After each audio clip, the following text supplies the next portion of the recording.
Dead C বা মৃত সাগর মৃত্যুর সাগর, লবণের সাগর, আরবের সাগর, আদিম সাগর এরকম অনেক নামে পরিচিত। সাগর বলা হলেও এটি মূলত একটি হ্রদ, যার সর্বোচ্চ গভীরতা 304 মিটার। মধ্যপ্রাচ্যে অবস্থিত এই মৃত সাগরের পূর্ব সীমান্তে রয়েছে জর্ডান এবং পশ্চিম সীমান্তে যথাক্রমে ইসরায়েল ও প্যালেস্টাইন। এর পৃষ্ঠভাগ সমুদ্র পৃষ্ঠ থেকে প্রায় 429 মিটার নিচে অবস্থিত, তাই একে ভূপৃষ্ঠের সবচেয়ে নিম্নভূমি হিসেবে গণ্য করা হয়। এখন বলা যাক এই বিশাল লবণাক্ত জলাভূমিকে কেন সবাই মৃত সাগর বলে।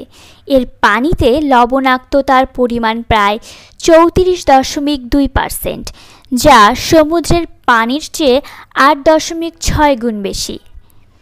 এই অত্যাধিক লবণাক্ততার কারণে সৃষ্ট প্রতিকূল পরিবেশে জলজ প্রাণীরা বসবাস ও জীবন ধারণ করতে পারে না, তাই এই সাগরে কোনো প্রাণের বাস নেই।